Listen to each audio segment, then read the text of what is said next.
Fighting around two prisons holding thousands of Isl detainees has once again exposed one of Syria's most dangerous unresolved legacies. Dozens have been killed during rapid territorial takeovers as the Kurdish-led SDF withdrew from areas it has controlled for years. As Syrian government forces moved in, almost immediately, accusations followed. Damascus says the SDF released Isl detainees. The SDF says Syrian troops attacked prisons in Hasaka and Raqqa.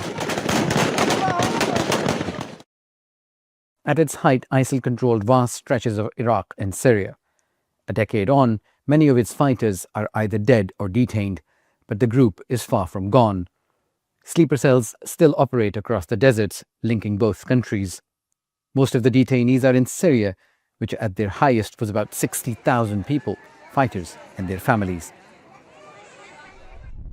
Today, the largest concentration remains at Al-Hol camp, holding around 40,000 people, mostly women and children, including thousands of foreign nationals.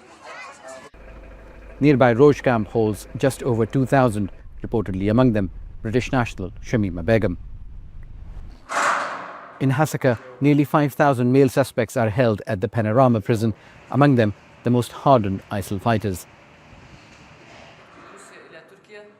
A similar number are detained at Al-Sina's prison, where teenagers reaching adulthood are separated from families and transferred into the prison system.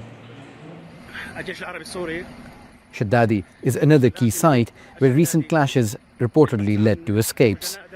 With no official numbers, this too is home to thousands of suspected fighters. Beyond the main prisons, the SDF operates dozens of smaller facilities across Hasaka, Raqqa and Deir ez-Zor, former schools and warehouses, believed to hold up to 12,000 additional suspects. Since 2019, prison security has been managed by the SDF's internal security force, the SIH, trained and supported by the US-led coalition. But these sites were never designed for long-term mass detention.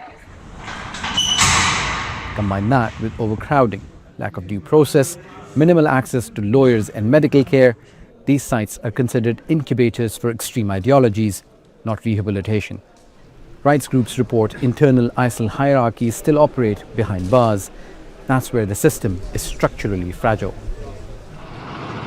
Human Rights Watch says around 18,000 detainees are foreign nationals from more than 60 countries, where roughly 24,000 are Syrian and Iraqis.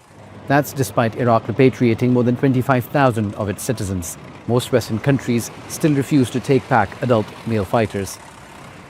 Now troops are being deployed to front lines, and the SDF is appealing for more to join as its territory shrinks and control collapses.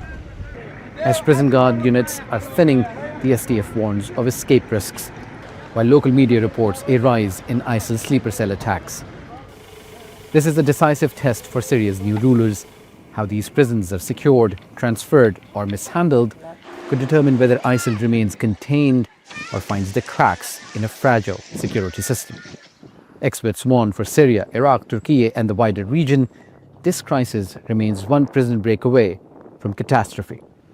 Sama bin Javed, Al Jazeera. Don't miss out and get the full picture. Subscribe to Al Jazeera for reliable news and expert insights. Like, share, stay ahead.